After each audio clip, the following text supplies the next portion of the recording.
नमस्कार, आर्या न्यूज देख रहे हैं आप और मैं आपके साथ अलका सिंह। बुलेटिन में आपका बहुत बहुत स्वागत है। रुक करते हैं खबरों का। गाजियाबाद के लोनी थाना पुलिस ने मुखबिर की सूचना पर तमंचे और अर्ध बने तमंचे सहित तमंचे बनाने के उपकरण बरामद किए हैं। वहीं पुलिस ने अवैध हथियार बनाने वाली फैक्ट्री का भी खुलासा करते हुए एक आरोपी को गिरफ्तार किया है। पुलिस ने उसके कब्जे से काफी मात्रा में असलहा बनाने वाला सामान भी बरामद किया है। वहीं एक आरोपी अभी भी इस मामले में फरार चल रहा है, जिसकी तलाश पुलिस कर रही है। पकड़े गए आरोपी के खिलाफ मुकदमा दर्ज कर अग्रिम कार्रवाई पुलिस की तरफ से की जा रही है।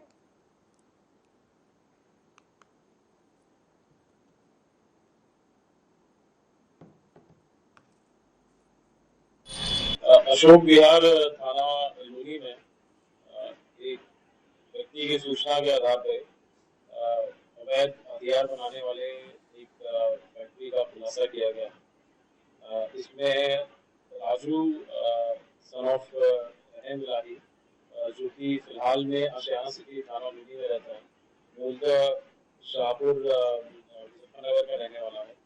ये अपने मकान में ही इस तरह से अवैध तमंचे का निर्माण कर रहा था। इसके पास से 315 बोर के 3 कंप्लीट और 2 बने तमंचे, 32 बोर का एक कंप्लीट तमंचा, इसके अलावा 12 बोर के 2 बैरल 2 बड, साथ में 4 बॉडी और 4 बैरल जो कि जिससे कि तमंचे का निर्माण किया जाता। ये सारी चीजें इसके पास से बरामद हुई हैं। वहीं बुधवार शाम को ग्वालियर से चलकर पोहरी बैराड़ होते हुए बीजेपी की जन आशीर्वाद यात्रा शिवपुरी पहुंची, जहां इस यात्रा का भव्य स्वागत कर पुष्प वर्षा के साथ किया गया। इसमें कई दिग्गज बीजेपी नेता मौजूद रहे। वहीं इस अवसर पर मध्य प्रदेश शासन के गृह मंत्री डॉक्टर नरोत्तम मिश्रा ने यात्रा को संबोधित करते हुए कहा कि 15 महीने की कमलनाथ सरकार ने बीजेपी सरकार की योजनाओं को बंद कर गरीबों के अधिकार पर डाका डालने का काम किया है। जब केंद्र में कांग्रेस और मनमोहन सिंह की सरकार होती थी तो पाकिस्तान कश्मीर मांगता था, और जब प्रधानमंत्री नरेंद्र मोदी की सरकार आई तो पाकिस्तान भीख मांग रहा है।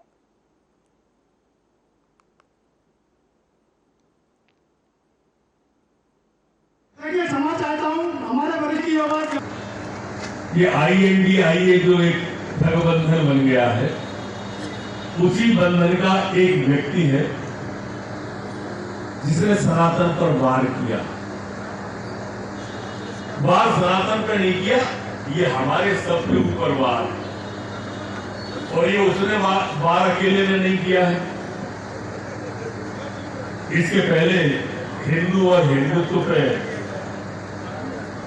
राहुल गांधी जी सवाल उठा चुके हैं। उसके पहले भगवा आतंकवाद कह के दिग्विजय सिंह जी चचा जान सवाल उठा चुके हैं। इनके जो केंद्रीय मंत्री थे सलमान खुर्शीद, वो उसकी तुलना आतंकवादी एक संगठन से कर चुके हैं कि बोको हराम से तुलना कर चुके हैं। वहीं शिवपुरी जिला न्यायालय के बाहर युवक को उसकी पत्नी और बेटों ने मिलकर पीट दिया। बीच सड़क पर महिला अपने बेटों के साथ मिलकर अपने पति को पीटती रही और लोग तमाशा देखते रहे। जानकारी के मुताबिक कुल्हारस तहसील क्षेत्र के अनंतपुर गांव के रहने वाले सुनील सिंह रघुवंशी अपनी पत्नी से विवाद के चलते अपने घर से दूर किराए का मकान लेकर रहते हैं। इसके अलावा सुनील और उनकी पत्नी के बीच कुटुंब न्यायालय में तलाक का मामला भी चल रहा है। सुनील अपनी तलाक की तारीख पर कुटुंब न्यायालय आए हुए थे। इसी दौरान उनके साथ उनकी पत्नी और बेटों ने मारपीट की घटना को अंजाम दिया। वही घटना की सूचना पाकर मौके पर पहुंची पुलिस युवक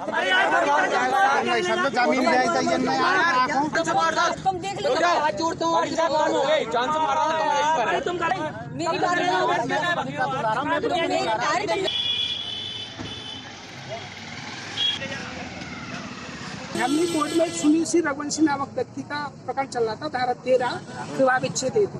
वो अपनी तारीख करने के लिए आया था। आज तारीख गवाह के लिए लगी जी। तो इस बीच में तारीख 21 मीडिएशन के लिए लग गई थी, और मीडिएशन से कोर्ट से लौटने के बाद में वो उसके परिवार वालों ने उससे जबरदस्ती पकड़ लिया और उसकी मारपीट कर दी। क्या कारण था मारपीट का? वो ये कह रहे हैं कि भाई आपको ये तलाक का दावा वापिस लो। और मेरी पत्नी ने और बड़ी लड़की ने और छोटी लड़की ने और पापा जी ने। तो क्यों मारा ऐसा, ऐसे क्यों? मेरे नाम पे जमीन है 28 बीघा 4 पैसे बोलते हैं, इनके लड़के के नाम पे करा रहा, नहीं तुझे जान से मार देंगे, हाथ पाट तोड़ देंगे। मेरे घर पे मारपीट करती है जबरदस्ती, घर के ले जाकर फिर मारपीट करती। तो इसलिए मैं नहीं गया, जबरदस्ती कर रहा है मेरे साथ। तुम लोग 3 महीने से घर नहीं गए? हाँ 3 महीने इस किराए से रह रहा हूँ जी, मारपीट करती है, इसलिए जान से मारने की कोशिश करते हैं, पूरी हाथ पाँव तोड़ देंगे सर। आज मैं तारीख गया था कुटुंब न्यायालय में। वहीं पन्ना में ट्रैफिक पुलिस स्टाफ द्वारा शासकीय मनहर कन्या उच्चतम माध्यमिक विद्यालय के छात्रों को ट्रैफिक सिग्नल पार्क का भ्रमण करवाया गया। कार्यक्रम में बच्चों को traffic signal, road sign, road marking, accidental के कारण बचाव हेतु सावधानियां, right of way, emergency care, good Samaritan योजना के विषय में विस्तार से जानकारी दी गई। बच्चों को रोड पर पैदल चलते समय या रोड क्रॉस करते समय क्या सावधानियां बरतनी चाहिए, इस बारे में बताया गया है। वहीं साइकिल चलाते समय किन बातों का ध्यान रखना चाहिए, इस बारे में भी उन्हें जानकारी दी गई। ड्राइविंग लाइसेंस बनवाने की प्रक्रिया पर भी बच्चों के बीच में चर्चा की गई।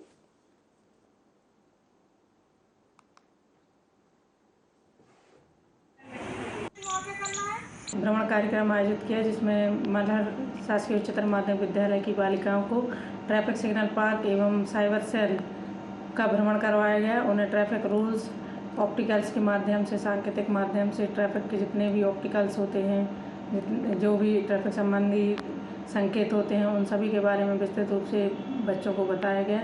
साथ ही साइबर सेल के हमारे आशीष अवस्थी और वहीं पन्ना जिला अस्पताल जो अपनी अव्यवस्थाओं के चलते हमेशा ही सुर्खियों में बना रहता है और आए दिन लापरवाही के चलते यहाँ मौतें हो रही हैं, ऐसा ही मामला फिर देखने को मिला है। मिली जानकारी के मुताबिक मृतक भोला यादव, जिसकी उम्र 38 साल बताई जा रही है, सबदुआ के परिजनों ने आरोप लगाया है कि उसे पेट दर्द होने की वजह से जिला चिकित्सालय पन्ना में भर्ती कराया गया था, लेकिन उपचार के नाम पर सिर्फ उसे इंजेक्शन और बोतल ही लगाए गए, जिस कारण उसकी तबीयत बिगड़ रही थी। परिजन बार बार डॉक्टर और स्टाफ नर्सों से गिड़गिड़ाते रहे और तबीयत में सुधार न होने की वजह से उसे रेफर करने की बात करते रहे, लेकिन किसी ने उनकी एक नहीं सुनी। इसके चलते युवक की मौत हो गई। वहीं परिजनों ने इस संबंध में अस्पताल स्टाफ पर लापरवाही का आरोप लगाया है।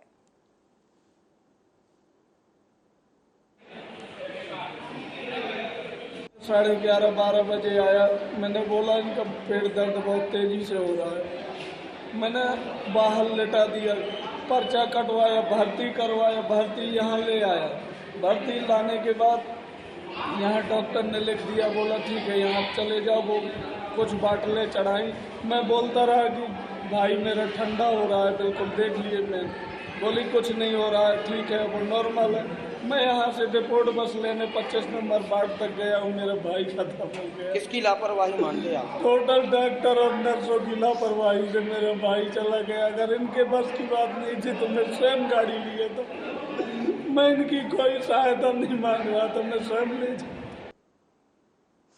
वहीं अलीगढ़ में घर के बाहर टहल रहे कपड़ा व्यापारी को पैसे के लेन देन में युवक ने गोली मार दी। मिली जानकारी के मुताबिक थाना नगर कोतवाली के पास अपने घर के बाहर व्यापारी टहल रहा था, तभी युवक ने व्यापारी पर हमला कर दिया। इस हमले में व्यापारी के पेट में गोली लगी है। वहीं घटना की जानकारी पाकर मौके पर पहुंची पुलिस ने तमंचे के साथ युवक को गिरफ्तार कर लिया और घायल व्यापारी को मेडिकल कॉलेज में भर्ती करवाया। फिलहाल पुलिस आरोपी से पूछताछ में जुटी हुई है। थाना कोतवाली नगर क्षेत्र के निवासी सलीम पुत्र मुख्तियार को अंजर पुत्र अनवर पैसे के लेन देन के संबंध में अंजर पुत्र अनवर द्वारा सलीम पर फायर किया गया, जिससे कि वो घायल हो गए। सलीम को तत्काल मेडिकल कॉलेज ले जाया गया, वहां उनका कुशल उपचार चल रहा है। परिजनों द्वारा दी गई तहरीर के आधार पर अभियोग पंजीकृत कर लिया गया है तथा मौके से ही अंजर पुत्र अनवर को असलहे के साथ गिरफ्तार कर लिया गया। अन्य आवश्यक विधिक कार्रवाई की जा रही है। मौके पर शांति। वहीं रायबरेली में लगातार हो रही बारिश के चलते हुए शॉर्ट सर्किट में ट्रांसफार्मर में आग लग गई। मामला डलमऊ थाना क्षेत्र के जोहवा नटकी गांव का बताया जा रहा है, जहां लगातार बारिश के चलते ट्रांसफार्मर में आग लग गई। देखते ही देखते आग ने विकराल रूप धारण कर लिया, जिससे वहां मौजूद स्थानीय लोगों में हड़कंप मच गया। स्थानीय लोगों की सूचना पर बिजली विभाग के कर्मचारियों के द्वारा लाइन काटने के बाद आग पर काबू पाया गया। वहीं ट्रांसफार्मर जलने की वजह से सैकड़ों गाँव की बिजली गुल हो गई है।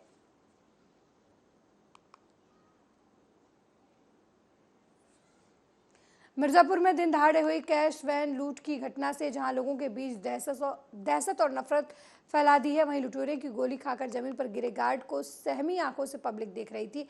ऐसे में 12वीं के छात्र देव ने देखने की बजाय गार्ड को CPR देना शुरू कर दिया। अब देव के इस कदम की हर कोई सराहना कर रहा है, हर तरफ उसकी चर्चा हो रही है। वहीं उसकी मानवता और दिलेरी को हर कोई सलाम कर रहा है। उसके घर पहुंचकर लोगों ने उसे सम्मानित किया। देव के परिजन भी इस सम्मान से बेहद खुश हैं। देव ने बताया कि मानवता से बढ़कर कुछ नहीं है।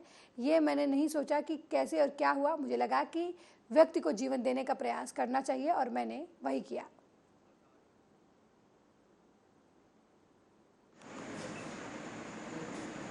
हम लोग देव पांडे जी के घर आए 1 घंटे पहले इनका पता करके कि ये कहाँ रहते हैं। तो पता चला जब इनके घर आए तो इनको मैं अपने फाउंडेशन इकाबा फाउंडेशन जिसका मैं काम करता हूँ उसके तरफ से इनके उत्साह के लिए एक मोमेंटो इनको दिया। और सचमुच में इन्होंने बड़ी कम उम्र में बड़ा काम किया है। जब समाज के लोग खूब टहल रहे थे, अच्छे अच्छे लोग, वहीं बैंक था जिसका कर्मचारी था, कोई नहीं आगे आया, उस समय ये लड़का गया और काम किया। तो एक मैसेज है कि समाज में ऐसे लोग, कल किसी के साथ हो सकती है घटनाएं, तो जब लोग अपने लोग साथ नहीं देंगे तो बदल नहीं पाएगा। इस बच्चे ने बहुत कम उम्र में एक मैसेज दिया है कि इस बच्चे को जितनी भी तारीफ की जाए कम है। और इस बच्चे के दिलेरी के आगे हम लोग जो ताज पहनते हैं वो थोड़ा सा धीमा पड़ गया है, क्योंकि जो काम अन्य लोगों को करना चाहिए, ये साइकिल से उतर करके जिस तरह से काम किया, इसका नाम देव है। देव तो अपने आप में देव है और इसका उपनाम धोनी है। इस तरह से इस फील्ड में धोता है, इस तरह से रियल में इसने। सर मैं उस टाइम स्कूल से मेरी छुट्टी थी, मैं उस टाइम स्कूल से आ रहा था। वहाँ पे जो सिचुएशन क्रिएट है वो मेरे समझ में कुछ आ नहीं था कि चल क्या रहा है क्या नहीं। फिर मैं जब थोड़ा आगे बढ़ता हूँ तो मैं देखता हूँ कि एक गार्ड जो कि वहाँ पे गिरे हुए थे लोग, मुझे समझ नहीं आता चल क्या रहा है यहाँ पर। मैंने 1-2 को आवाज़ दी, पूछा क्या हुआ, बट वहाँ पर कोई रिएक्शन नहीं, कोई देख नहीं रहा, कोई समझ नहीं रहा। समझ के भी सब अनजान बन रहे हैं, जान के भी अनजान बन रहे, कोई बता नहीं रहा है, सब इधर से उधर भागे जा रहे हैं। पर वो गार्ड जो थे उनकी तरफ कोई आगे आया ही नहीं। जब मैंने देखा कि उनके तरफ शरीर से ब्लड आ रहा है तो मैं उनके पास गया, जितना हो सका मैंने उनकी मदद करने की कोशिश की। मेरे मन में था कि कैसे करके ये बच जाए, मैंने उनकी सहायता करने की चाहा। और दिल्ली में आप सांसद राघव चड्ढा ने बीजेपी पर जमकर हमला किया। बीजेपी पर हमला करते हुए उन्होंने कहा कि भारत सरकार की सांख्यिकी और कार्यक्रम कार्यान्वयन मंत्रालय ने एक रिपोर्ट जारी करते हुए बताया कि राष्ट्रीय स्तर पर औसत महंगाई 6.83% है, वहीं दिल्ली में मात्र 3% महंगाई है, यानी राष्ट्रीय औसत के आधे से भी कम महंगाई दिल्ली में है। इस सूची के मुताबिक देश के कई बड़े राज्य जैसे राजस्थान में 8.6%, हरियाणा में 8.27%, उड़ीसा में 8.23%, वहीं तेलंगाना में 8% से ज्यादा महंगाई है।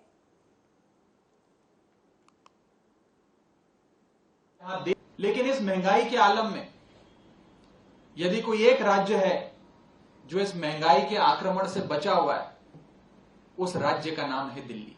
और ये मैं नहीं कह रहा, एक रिपोर्ट जो भारत सरकार की ministry of statistics and programme implementation ने जारी करी है, वो ये बताता है कि राष्ट्रीय स्तर पे औसत महंगाई 6.83% है, यानी कि 6.83%। यानी कि जहां देश भर में 6.8% औसत महंगाई है, वहां दिल्ली में मात्र 3% महंगाई, 3% महंगाई, यानी कि राष्ट्रीय औसत के आधे से भी कम महंगाई दिल्ली में है। ये रिपोर्ट हाल ही में ministry of statistics and programme implementation ने जारी करी है, जिसे MOSPI भी कहा जाता है, जिसने कहा कि राष्ट्रीय एवरेज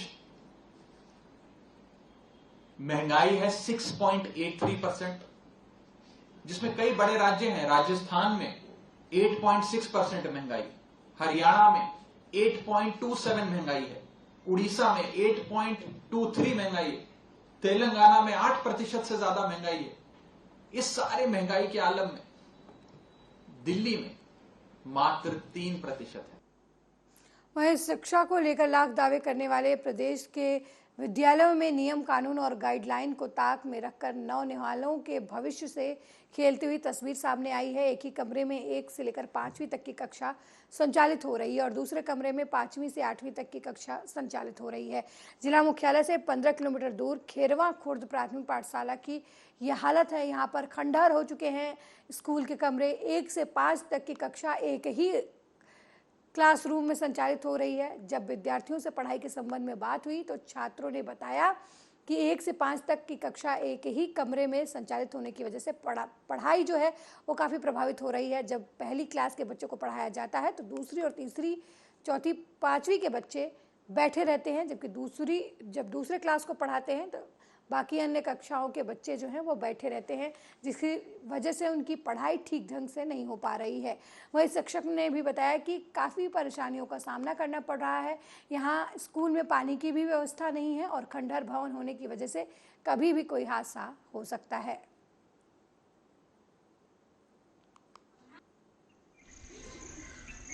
यहाँ पे 22 बच्चे। किस क्लास के? 1 से लेकर के 5 तक के। तो टोटल 22 है। और कमरे शिक्षक 2 है, पर वो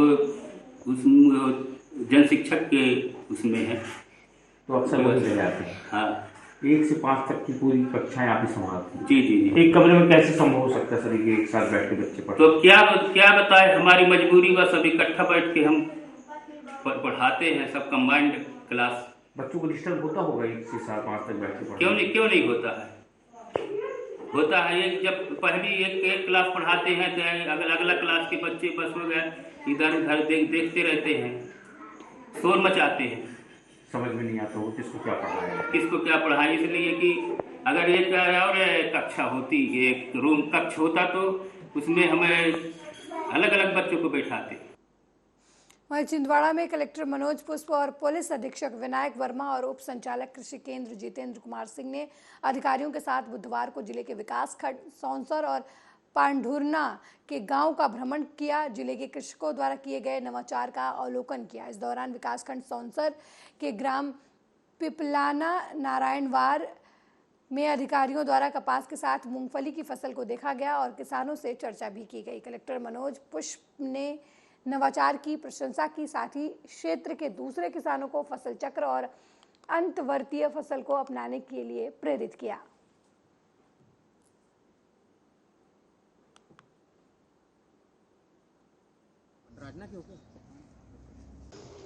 फसल चक्र परिवर्तन और इसमें इंटर क्रॉपिंग में 2 फसलों को एक साथ लेने के अच्छे नवाचार किए जा रहे हैं। अभी हम लोगों ने कपास के साथ मूंगफली और कपास के साथ गोभी की फसल देखी है। इसके अलावा टमाटर के, मक्के के, ये भी साथ साथ बहुत अच्छी खेती की रही है और जिन किसानों ने इनको अपनाया है उन्हें अच्छा फ़ायदा भी हो रहा है। हम लोग कोशिश करेंगे कि ऐसे नवाचार करने वाले जो किसान हैं उनकी मदद भी की जाए और बाकी जो किसान भाई हैं उनको भी ये प्रेरणा दी जाए कि इस तरीके से न केवल हम अपनी खेती को बेहतर कर सकते हैं बल्कि अपनी आय भी बढ़ा। मध्य प्रदेश के दतिया में विधानसभा चुनाव के मद्देनजर आबकारी विभाग की कार्रवाई लगातार जारी है। उन्नाव थाना क्षेत्र के नरगढ़ कंजर डेरा से आबकारी और पुलिस की संयुक्त कार्रवाई में 85 लीटर हाथ भट्टी से बनी शराब जब्त की गई है। इसके अलावा मौके से 5 ड्रम लाहन भी जब्त किया गया है। सैंपलिंग के बाद इस अवैध शराब और रॉ मटेरियल को नष्ट कर दिया गया है। बरामद शराब की कीमत 1.25 लाख रुपए बताई जा रही है। इस सिलसिले में 3 लोगों को पुलिस ने गिरफ्तार भी किया है। आज थाना उन्नाव के अंतर्गत ग्राम नरगढ़ कंजरडेरा पे एक बड़ी कार्रवाई की गई जिसमें पुलिस भी साथ में थी।